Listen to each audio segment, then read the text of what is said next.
And if the U.S. economy continues to show reasonable signs of strength, I think they'll talk about cutting as opposed to cut. If you begin to see more carnage in the economy. The Venerable Rick Rule is on a journey to enlighten us on the future of gold. Ever wondered when gold will emerge as a household name? Get ready for an exclusive deep dive into this mystery. In addition, Rick Rule sheds light on the Federal Reserve's chess moves, hinting at whether interest rates will rise only when needed. We're about to reshape your perception of gold and the Fed's financial chess game. From my point of view, in the last 10 years, the exploration sector has been overvalued. The prices that people put on equity offerings and the lack of warrants didn't compensate investors for the risk that they were taking in exploration. That's changed. The exploration companies played chicken with capital markets, raising money just in time. They're out of money.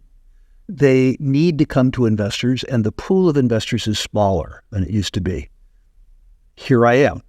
10 years ago, it seemed to me that the best value propositions in natural resources were among the very largest companies, the very safest companies in the space. So I could be in names like Wheaton Precious or Exxon or Franco-Nevada. And given that I wasn't paid to take the risk inherent in the exploration companies, I didn't do it.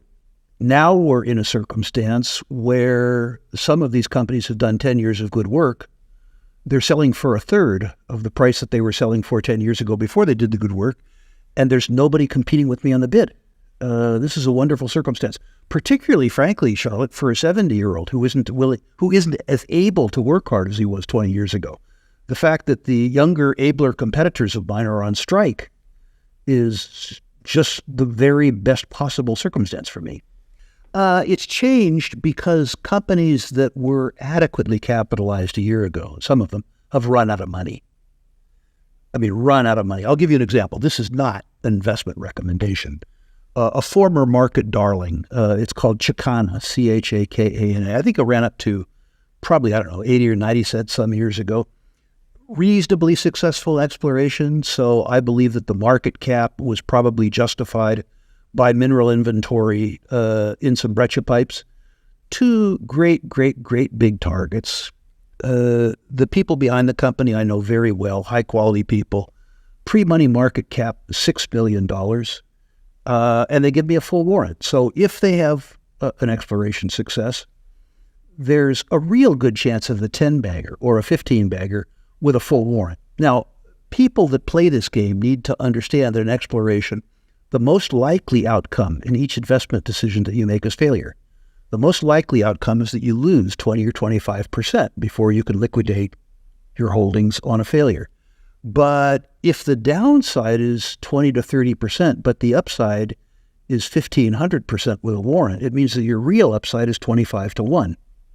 One 25-bagger amortizes a ton of 25% losers. And we're back in the place where the Chakana copper type of circumstances, $6 million backstop pre-money valuations are around. So I'm back to.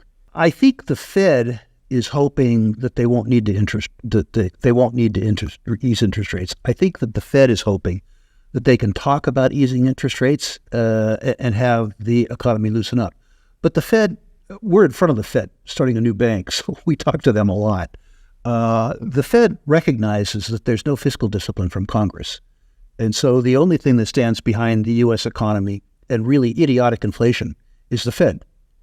The Fed, in the absence of some control of spending by Congress, the only tool that they have to keep the U.S. economy sort of on kilter is interest rates. Their preference would be not to cut. And if the U.S. economy continues to show reasonable signs of strength, I think they'll talk about cutting as opposed to cut.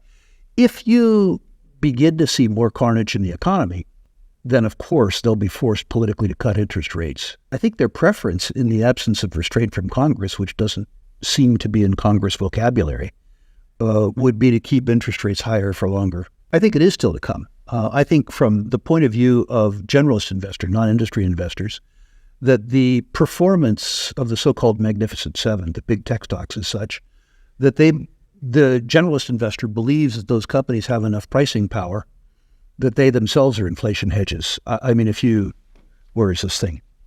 If you look at the fact that Apple can sell me this little thing for $1,200 and deliver enough utility to me that if they charge me $1,400, I would still pay, suggests, I think, to the big investors that there's plenty of pricing power in corporate America, and that they don't need to come down to the gold space. I think that's a mistake. I think it's a big mistake. I think with specific regards to Apple, although I'm not a tech investor, that their avenues for growth are probably less dramatic than there were in the past. Their margins are insane. But I think it's a wonderful company, but I think it's priced for perfection. I don't think perfection occurs. But let's leave that aside. In the gold space, it is arguable the U.S. investor, not a global investor, but a U.S. investor didn't need to own gold in the period 1982 to 2022. Declining real interest rates, globalization, the ability to export the U.S. fiscal problems by printing currency because we had the world's reserve currency meant that Americans didn't have to own gold. Everybody else did. Gold did well in other currencies, but not well in the U.S. dollar. I think that changed in 2022. I think, too, Charlotte, and most Americans understand this, only 0.5% of total U.S. savings and investment assets are invested in precious metals-related assets. The 4-decade mean is 2%. I believe that we're going to have reversion to mean. I'm not one of these guys who says that the U.S. Treasury market's going to collapse and gold's going to win the war against the U.S. dollar. Ridiculous. Reversion to mean. If you have reversion to mean, you quadruple demand for precious metals and precious metals-related securities in a market that is by itself 22% of the world's savings and investment capital market. That's what's going to happen. It tells you that there is enough interest in Costco and Walmart that there's room for it on their shelf. What has been of interest to me, Charlotte, and you've been helpful in this, I have in the last 7 years graded now 80,000 natural resource portfolios at Rule Investment Media. And what has occurred to me is that the interest in gold is much broader. It used to be when I was talking to a gold audience, I was looking at myself in the mirror. There were old, fat, bald, white guys, right? That was the audience. In the last 3 years, my audience has become 35% non-Caucasian and 30% female. Now, when I'm talking to an interest of my own constituencies and I look at the audience, everybody's there. South Asian people are there. African people are there. Latin American people are there. Young women are there, which is important, separate and apart from the fact that they're pretty. The democratization of the gold market is something that even the companies don't understand. They aren't gearing their investment pitches to the real gold market. They're gearing their pitches to the people that they used to sell to. And that's not where the market is anymore. The first and most obvious is that when I ask people individually to describe themselves as investors, they almost uniformly describe themselves as conservative investors, which is ridiculous. They're wild speculators. It's fine to be a wild speculator if you behave accordingly, if you understand and govern yourself accordingly. It is also true, sadly, that people buy investment classes after they've proved themselves. And the way that they prove themselves is with an increase in price. So people tend to buy investments after they've already performed.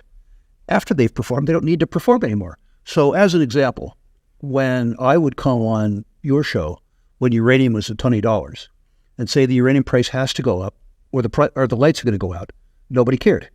Now that the price is already up to $100, above the incentive price, everybody wants to be in the uranium space. There is a sad tendency to worry about the horse after the horse is out of the barn. And people need to adjust their thinking in that regard. Thank you for being part of today's enlightening discussion with Rick Rule. If you found our exploration into the future of gold and the Federal Reserve's strategies thought-provoking, show your support by liking, subscribing, and hitting that notification bell. Stay tuned for more engaging conversations that empower your financial decisions. Until our next rendezvous, may your investments be strategic and your financial goals within reach.